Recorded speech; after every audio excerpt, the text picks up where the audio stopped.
तो चलिए आज हम थोड़ी अपडेट के बारे में बात कर लेते हैं कि हमारी सबसे बड़ी गलती क्या होती है। रोज़ पढ़ते हैं फिर भी कॉन्फिडेंस नहीं, सिलेबस पूरा करने की टेंशन, ज़्यादा वीडियो कम प्रैक्टिस, डर प्लस कन्फ्यूजन रहता है। हर नए टॉपिक को बदल देना, हर नए टीचर को फॉलो करना, ये हमारी सबसे बड़ी वीकनेस है। हम कैसे कवर करें ये हमको सही डायरेक्शन नहीं पता होता। तो चलिए हम इस बारे में आज हम थोड़ा बात करते हैं कि हमको क्या क्या इन गलतियों को ध्यान रखते हुए अगर सीरियस हो के सही मायने में डायरेक्शन में आप सिलेक्शन लेना चाहते हैं तो आप तैयारी अच्छे से करिए। नए टीचर हर रोज़ नए नए टीचर ना बदलिए, हर नया टॉपिक ना उठाइए, टॉपिक पढ़िए तो उसका प्रैक्टिस सेट करिए। तो चलिए बने रहिएगा हमारे वीडियो में। हेलो एवरीवन, आप सब कैसे हैं? उम्मीद करते हैं आप सब बहुत अच्छे होंगे। तो आज हम थोड़ा एमपी ट्रांसपेरेंट आज हम सबसे थोड़ा हॉनेस्टली बात करने वाले हैं पढ़ाई से रिलेटेड कि हमको कैसे टाइम पे कौन से सब्जेक्ट को कवर करना है, किस बुक से एनसीईआरटी बुक से हम टॉपिक को कवर करें, कम समय में बेहतर तैयारी से कौन से टॉपिक इम्पॉर्टेंट है, इन सब से रिलेटेड हम थोड़ा बात करने वाले हैं। तो कुछ बच्चे ऐसे होते हैं कि पढ़ते रोज़ हैं लेकिन फिर भी वो अंदर से डरते हैं कि मेरा सिलेक्शन होगा कि नहीं होगा। उनको पढ़ने का सही डायरेक्शन नहीं पता होता, वो मेहनत बराबर कर रहे हैं, सही पढ़ने का स्ट्रेटेजी उनके पास मतलब पता नहीं है, बड़े कन्फ्यूजन हो जाते हैं, उलझ जाते हैं कि कौन सा टॉपिक पढ़ना है, कौन सा सब्जेक्ट हमको पकड़ना है, कौन सी इम्पोर्टेंट है। तो चलिए इससे रिलेटेड हम बात करने वाले हैं। बाकी अगर आप लोग कन्फ्यूज़न होता है, हेल्प करने के लिए हम बिल्कुल हैं। आप लोग कमेंट ज़रूर करिएगा अगर किसी भी टॉपिक से आपको कन्फ्यूज़न दिख रहा है सामने। ये वीडियो उन लोगों के लिए जो वर्ग 1, वर्ग 2 या वर्ग 3 की तैयारी कर रहे हैं, कमेंट ज़रूर करिएगा। जैसे कुछ मैंने देखा है कमेंट आए थे कि मैम सिलेबस बहुत बड़ा है, मैम मैं कॉन्फिडेंस नहीं आया, मैम मैं सब भूल जाती हूँ।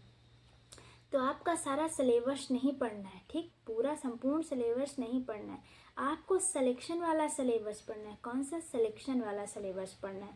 अब जैसे आप देख लो सीडीपी बाल विकास, इसको हल्के में मत लेना क्योंकि ये स्कोरिंग है, इसमें नंबर बार बार क्वेश्चंस रिपीट होते हैं, बनते हैं, मैं आगे भी बताऊंगी इसको। और आपकी अब मेन सब्जेक्ट हो गई साइंस या मैथ्स या जो भी एनी सब्जेक्ट, जो भी आपका मेन सब्जेक्ट होगा, उसको PYQ आप देखो, उसका कॉन्सेप्ट क्लियर करो। जो PYQ क्वेश्चंस है उसको आप देखो, उसी क्वेश्चंस के आधार पर टॉपिक आप पढ़ो और उससे रिलेटेड आप MCQ 10 से 15 करो जो रिपीट आए हुए हैं। हर चैप्टर पढ़ना इम्पॉर्टेंट नहीं है, लेकिन हर चैप्टर के जो रिपीट क्वेश्चंस आए हैं उनको पढ़ना बहुत ज़रूरी है। तो आजकल GPGT बहुत ट्रेंड में चल रहा है, तो उससे भी आप MCQ बना सकते हैं। पहले PYQ देखो, पिछले साल के क्वेश्चंस देखो, जितने भी पिछले साल के हैं वो भी क्वेश्चंस आप देखो और उसका टॉपिक पढ़ो, उसको कॉन्सेप्ट क्लियर करो और फिर उसी से रिलेटेड आप मॉक टेस्ट लगाओ, रिवीजन करो। मतलब पहले आप थ्योरी पढ़ लो, उसके बाद MCQ कर लो, फिर उसके बाद आप मॉक टेस्ट भी लगाओ साथ साथ। और मॉक टेस्ट के लिए ना पता है आपको, मतलब ये नहीं होता कि एग्ज़ाम में आता है मॉक टेस्ट, अपनी मतलब कमियां यानी वीकनेस पता करने के लिए मॉक टेस्ट लगाया जाता है, ठीक।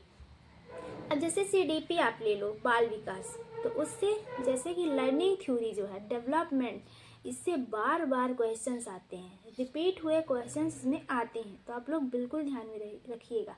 अब हम आते हैं पढ़ने का सही तरीका, हमारी सही स्ट्रेटेजी कैसी होनी चाहिए जो कि कम समय में हम बेहतर तरीके से तैयारी कर सकें। तो बच्चे बहुत मेहनत करते हैं, पढ़ते हैं, लेकिन उनको सही डायरेक्शन नहीं पता होता। सबसे पहले आप क्या पकड़ो, मेन सब्जेक्ट का PYQ पकड़ो, ठीक। आपने PYQ देख लिया यानी पिछले साल का और पिछले ही साल के क्वेश्चंस पेपर देखो, फिर उसी से रिलेटेड आप टॉपिक पकड़ो, टॉपिक पढ़ो, ठीक। कॉन्सेप्ट अपना क्लियर रखो कि इसका मतलब क्या होता है, छोटी छोटी चीज़ें उसके बारे में समझो। आपने 10-15 MCQ करो उसका एक फिर उसका रिवीजन भी करो, ये भी सब बताएंगे। तो मतलब अगर आप सोच रहे हो कि हम कैसे MCQ बनाएं, कहाँ से करें, तो GPGT ऐप है, उससे भी आप वो टॉपिक आप डालोगे, बोलोगे इसका MCQ बना दो 10 से 15, वो बना के दे देगा और आपको फिर क्लियर भी लगेगा कि हाँ कौन सा टॉपिक क्लियर है हमारा, ठीक। तो आप उससे भी कर सकते हो। बाकी अगर आपको उलझन हो रही है, समझ में नहीं आ रहा है, तो कमेंट ज़रूर करिएगा, हम आपके लिए बिल्कुल हेल्प करने के लिए तैयार हैं। अब दूसरा तरीका है आपके पास, आपने ये कर, अगर आप याद रखना, आपको वही चीज़ें रिपीट करना, याद रखना है जो भी बार बार क्वेश्चंस पूछे गए हैं। अगर आप इतना भी पढ़ रहे हैं ना तो बिल्कुल भी पीछे नहीं है, आपके अंदर कंसिस्टेंसी एंड परफेक्शन होना चाहिए पढ़ने का, ठीक। अब आई बात अपडेट को लेकर। एमपी टेट में जो ऑफिशियल सिलेक्शन के बाद जो भी ऑफिशियल चेंज नहीं हुआ है, मतलब नोटिफिकेशन को लेके चेंजिंग नहीं आई है, एग्ज़ाम बिल्कुल क्लियर है। ये नहीं कि आप पढ़ना ही बंद कर दो कि नोटिफिकेशन नहीं आया है हम नहीं पढ़ेंगे, बिल्कुल भी नहीं। आप पढ़ना बंद नहीं करो, बिल्कुल आप अपनी जारी रखो पढ़ाई को। PYQ पहले देखो। अब बाकी हमारे वीडियो में आप लोग बने रहिएगा। हम भी आप लोगों की तरह एक स्टूडेंट है, मैं भी तैयारी कर रही हूँ वर्ग 2 की। तो जो जो इम्पोर्टेंट हमें लगेगा तो हम आप लोगों तक हाईलाइट ज़रूर करेंगे, पहुँचाएंगे। आप PYQ पकड़ो, उसका कॉन्सेप्ट क्लियर करो, उसका टॉपिक पढ़ो, आप उसका MCQ करो, उसका रिवीजन करो। सही स्ट्रेटेजी आपकी यही कर रही है पढ़ने के लिए।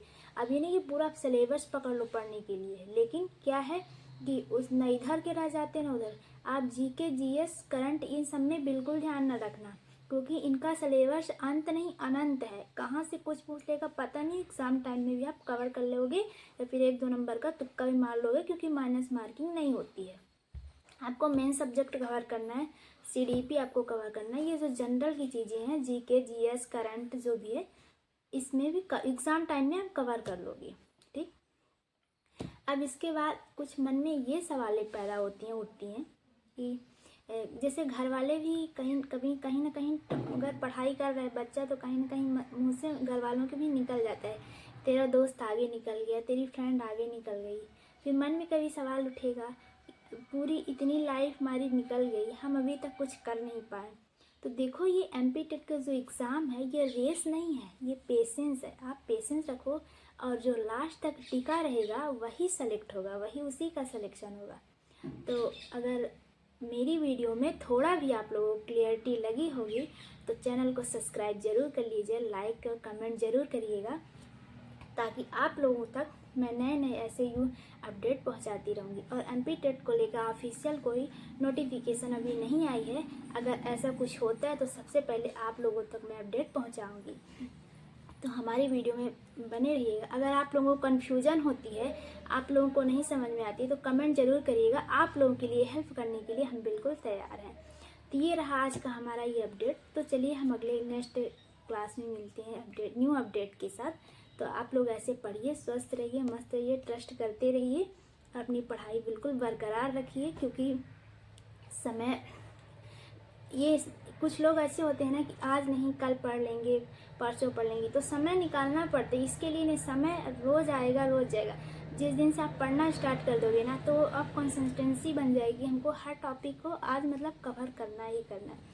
सबसे ज़्यादा प्रॉब्लम पता है क्या होती है बच्चों की, आज पढ़ लेंगे कल पढ़ लेंगे, सबसे और उससे भी ज़्यादा डिस्ट्रैक्ट जो करता है हमारा फ़ोन है।